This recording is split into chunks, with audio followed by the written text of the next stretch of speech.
আপনি কি জানেন পৃথিবীতে জিনার সূচনা কখন এবং কিভাবে হয়েছিল?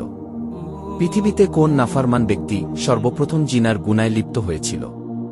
এবং ইসলামে জেনাকারীর শাস্তি কি? জানতে হলে ভিডিওটি শেষ পর্যন্ত দেখতে থাকুন। দর্শক, মানব জাতির আদিপিতা হযরত আদম ও মা হাওয়া আলাইহিসসালাম জান্নাতে শয়তানের ধোঁকায় পড়ে নিষিদ্ধ ফল ভক্ষণ করার কারণে আল্লাহ তাআলা তাদেরকে জান্নাত থেকে দুনিয়াতে নামিয়ে দেন। অতঃপর আল্লাহ তাআলার আদেশেই বাবা আদম এবং মা হাওয়া মানবজাতির বংশবিস্তারে সন্তান জন্ম দিতে থাকেন। হযরত মা হাওয়া আলাইহিসসালাম একসঙ্গে জোড়ায় জোড়ায় একটি পুত্র ও একটি কন্যা সন্তান যমজভাবে জন্ম দিতেন। এভাবে তিনি ৪০ জোড়া সন্তান জন্ম দিয়েছেন। তৎকালীন আল্লাহর বিধান অনুযায়ী প্রথমবারের পুত্রের সাথে দ্বিতীয়বারের কন্যা এবং দ্বিতীয়বারের পুত্রের সাথে প্রথমবারের কন্যার বিবাহ হতো। তখনকার শরিয়াত অনুযায়ী এইরূপ বিবাহ দরকার ছিল, কারণ তখন হযরত আদম এবং মা হাওয়া ছাড়া পৃথিবীতে আর কোনো মানবী ছিল না। তাদের পুত্র ও কন্যা সকলেই ভাইবোন, কাজেই ভাইবোনদের মধ্যে বিবাহ না হলে তারা সকলেই অবিবাহিত থেকে যেত, ফলে পৃথিবীতে আর বংশবৃদ্ধি হতো না। তাই বাবা আদম ও মা হাওয়া আলাইহিসসালামের প্রথম ২ জোড়া সন্তান যথা হাবিল ও লিউজা এবং কাবিল ও আকলিমা ভূমিষ্ঠ হল। শরিয়াত অনুযায়ী প্রথম তরফার ছেলে হাবিলের সাথে দ্বিতীয় তরফার মেয়ে আকলিমার বিয়ে, এবং দ্বিতীয় তরফার ছেলে কাবিলের সাথে প্রথম তরফার মেয়ে লিউজার বিবাহ স্থির হল। কাবিলের যমজ বোন আকলিমা ছিল হাবিলের যমজ বোন লিউজার অপেক্ষা অনেক সুন্দরী। কিন্তু যেদি কাবিল তার যমজ বোন আকলিমাকে বিবাহ করবে, কেননা সে অপরূপ সুন্দরী, কিন্তু তৎকালীন শরিয়াত মতে তারা বৈধ ছিল না। হযরত আদম আলাইহিসসালাম তার ছেলে কাবিলকে বুঝাতে লাগলেন, কিন্তু কাবিল তার সিদ্ধান্তে অনড়, বাবার নির্দেশনা আমলে নিল না। হযরত আদম আলাইহিসসালাম সমস্যায় পড়ে গেলেন। এমন সময় আল্লাহর নিকট হতে আদেশ আসলো, হাবিল ও কাবিল উভয়কে আল্লাহর রাস্তায় কুরবানি করতে হবে। যার কুরবানি আল্লাহর দরবারে গৃহীত হবে সেই আকলিমাকে বিবাহ করবে। কাবিল নিজে কৃষি কাজ করত, ফলে সে কিছু গম ও তরকারি আল্লাহর নামে উৎসর্গ করল। আর হাবিল মেষ চড়াত, তাই মোটাসোটা একটি মেষ আল্লাহর নামে উৎসর্গ করতে তারা দুজনে একটি পাহাড়ের চূড়ায় রেখে আসল। লক্ষণীয় হল, কৃষিকাজ ও পশুপালন এটা পৃথিবীর সূচনা কাল থেকেই চলে আসছে। আল্লাহ তাআলা পৃথিবী আবাদ করতে দরকারি সকল জ্ঞান নবীদের মাধ্যমে মানব জাতিকে শিখিয়েছেন। অথচ আমরা মানব জাতি কল্পনাপ্রসূত ভুল ইতিহাস পড়ে থাকি, আদিম মানুষ নাকি কোনো কৃষি কাজেই জানত না। অথচ বাস্তব সত্য, ইতিহাস তার বিপরীত। সুতরাং হাবিল ও কাবিল দুজনের কুরবানি পাহাড়ে জমা রাখা হল।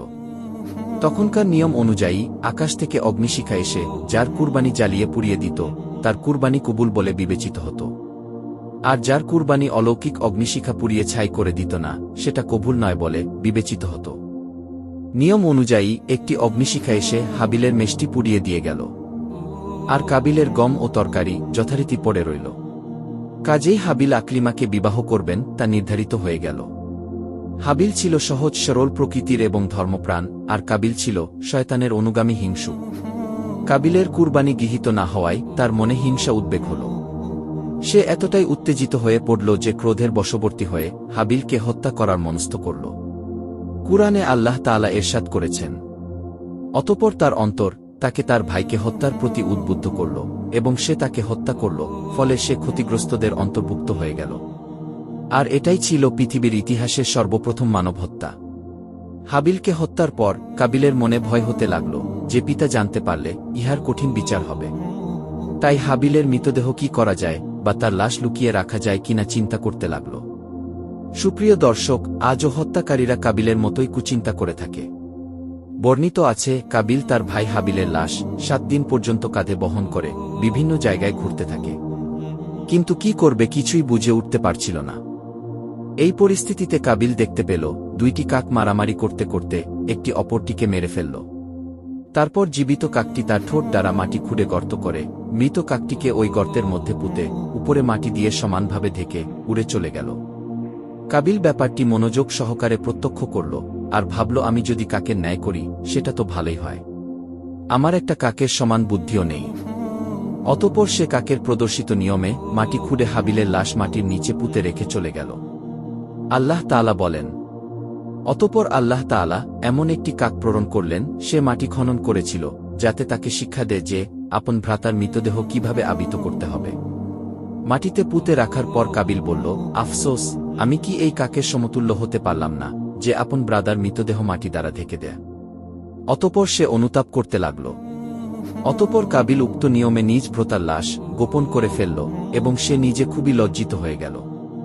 পাপিষ্ঠ কাবিল বাড়িতে ফিরে এসে তার বোন আকলিমাকে নিয়ে বাড়ি থেকে পালিয়ে গেল।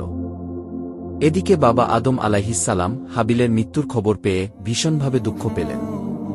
অতঃপর তিনি নিখোঁজ হওয়া কাবিল ও আকলিমার সন্ধান করল, কিন্তু তাদেরকে খুঁজে পেল না। আল্লাহর অবাধ্য নাফরমান কাবিল তার যমজ বোন আকলিমাকে নিয়ে গহীন জঙ্গলে চলে যায় এবং তারা শয়তানের ধোকায় পড়ে দুজনে জিনায় লিপ্ত হয়। অতঃপর তারা শয়তানের কুমন্ত্রণায় অগ্নিপূজাও শুরু করে। তারিখের বর্ণনা অনুযায়ী কাবিল ও তার যমজ বোন আকলিমা সর্বপ্রথম পৃথিবীতে জেনায় লিপ্ত হয় এবং তারাই সর্বপ্রথম প্রকৃতি পূজা শুরু করে। এদিকে হজরত আদম আলাইহিসসালাম দীর্ঘদিন কান্নাকাটি করেন। অবশেষে আল্লাহতালা একটি পুত্র সন্তান দান করেন, যার নাম হল শীশ আলাইহিসসালাম। মহান আল্লাহতালা তাকে নবুয়াতের সুমহান মর্যাদায় ভূষিত করেন। হজরত আদম আলাইহিসসালামের হায়াতে জিন্দেগি শেষ হয়ে আসল। তিনি তার সকল পুত্রকন্যা এবং উপদ্রদের থেকে একসাথে সৎভাবে চলার উপদেশ দিলেন। তিনি বললেন তার মৃত্যুর পর শীশ তার প্রতিনিধি হবেন। তার উপদেশ মতো চলার জন্য সকলকে পরামর্শ দিয়ে চিরবিদায় নিলেন। আদিপিতা হজরত আদম আলাইহিসসালাম ইন্তেকালের পর হজরত শীশ আলাইহিসসালাম তার প্রতিনিধি হলেন। সুপ্রিয় দর্শক, জেনাকারী ব্যক্তি যদি অবিবাহিত হয় তাহলে তাকে 100টি বেতের আঘাত ও 1 বছরের দেশান্তর করতে হবে। আর যদি সে বিবাহিত হয় তাহলে তাকে রজম তথা পাথর মেরে হত্যা করতে হবে। আর অবশ্যই শাস্তি জনসম্মুখে প্রকাশে কার্যকর করতে হবে। এটা হলো জেনাকারীর দুনিয়ার শাস্তি। আর পরকালে রয়েছে কঠিন আযাব যদি সে ইস্তেগফার না করে মৃত্যুবরণ করে। হে আল্লাহ, আপনি আমাদের সকলকে মহাপাপ থেকে হেফাজত করুন।